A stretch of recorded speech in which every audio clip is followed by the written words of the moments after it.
welcome to episode 54, our last episode in the series of Ernie O'Malley's Journey.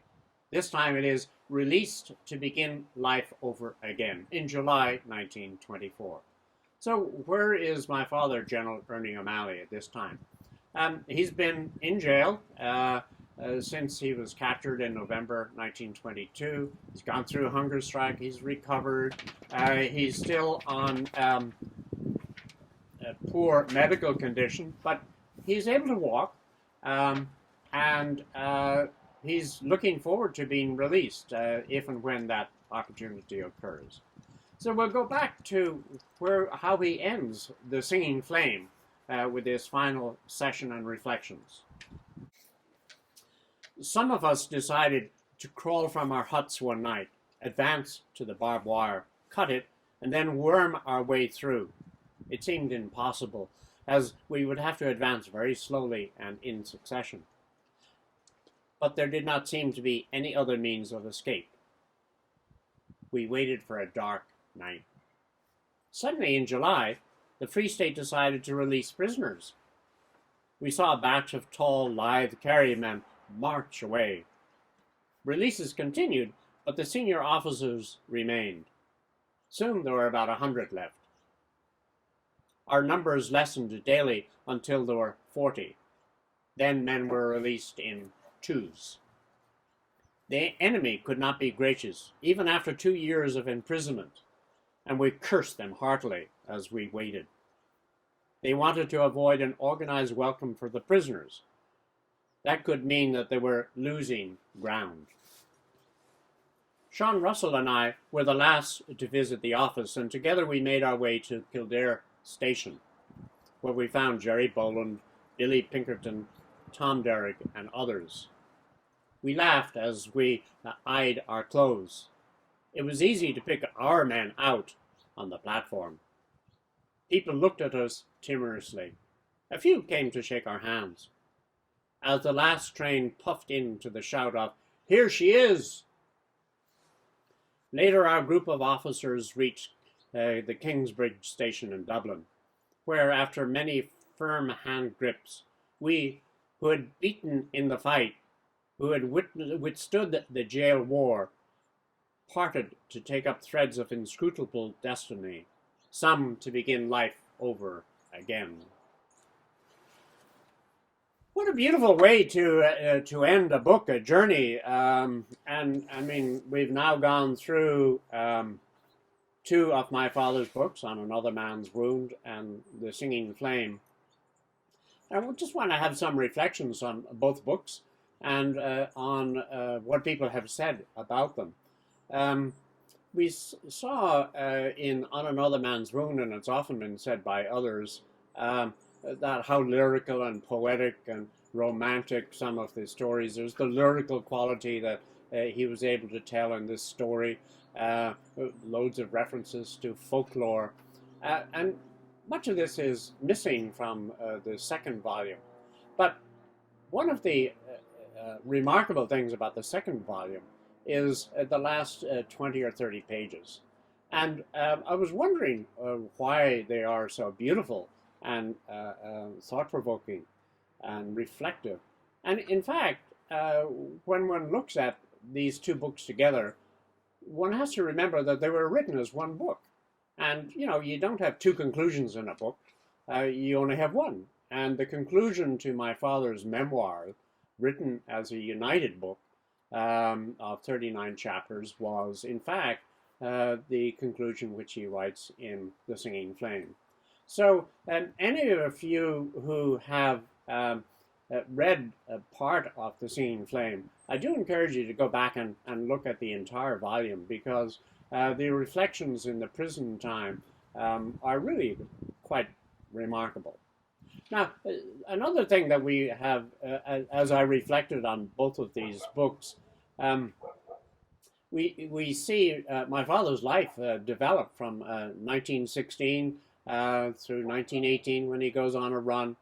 And you can see the character develop, his individual capacities to learn, to experience the suffering, the attitude, the organizational travails that he had down the country. And you can see him literally grow in stature and in meaning, becoming more reflective. And he also, this period covers an 8-year period, so no wonder he has matured. But the character at the end of the book is quite different than that of the beginning. He's far more flexible. Though he's still into books and learning, he's no longer into the rote learning that he learned from the military notebooks. Well, that's because he had learned from experience. And it shows a very nice development of an individual. So anyway, we hear from his words there that he is released from prison in July 1924. What does he do for the next couple of months? Well, he's still in very bad health. He does go home to live with his parents.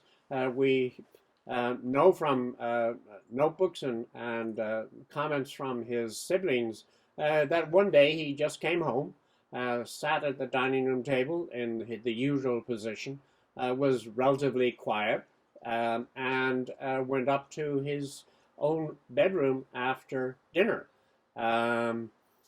So, he came back to a family which was quite changed. Two of his brothers were now dead. His father was still in a civil service position. Several of his younger brothers had participated in the Republican cause, much to the chagrin of his parents. And no doubt they were never a loquacious family gathering, but he was just accepted. And what else did he do while he was there? Well, he immediately looked up some of his old friends, such as Madge Clifford, who had been his assistant at the time that he was being captured, Anya Rahilly, in whose house he had been captured, Ellen McGrain, where he had left his papers, which were then captured by the British. And he socialized a little bit, but basically he was still a fairly hurt person, somewhat depressed. He wanted to figure out how he could recover his health. Despite those efforts, however, we also know that he still had his Sinn Féin and IRA hat on. He attended the executive committee meetings of the IRA in early August 1924. He was elected and agreed to be elected to put his name forward to the Army Council. Now, we don't really have further writings from him as to why he went through that. Was that he didn't want to disappoint his colleagues? He wanted to keep up the show? Was it that he might still, if he didn't go abroad, join in the activities? We actually have no idea as to what he was going to do during that time. But we do know that he was preparing to go abroad. He was advised by his doctors that he needed sunshine to go to Spain or the south of France and to rest in the sun. He started to collect funds. He went to his friends. He applied to the Irish Green Cross. He got money there. His good old friend Johnny Raleigh in Limerick gave him some money. His mother gave him some money. Nanny from the old days of the family helped him for his cause. So he went abroad, went to London in February 1925, got a passport and went abroad. That's another whole story, but there he was going off to begin life again in a new form, which was his form of recovering his health. And only if he had his health could he do what he wanted to do. So now we finished the series, but let's look back on the series and see what have we done, what was the purpose, and where have we gone. So the series was really started in 1916 and watched Ernie in the early period and goes all the way through the war years uh, of the War of Independence, the Civil War, and ends up in being released. Um, so our purpose really here was to bring this character, my father, all the way through that journey, to find out what difficulties he had, how he made decisions, what the travails and tribulations were, what risks he took, the people he met, and the decisions he made.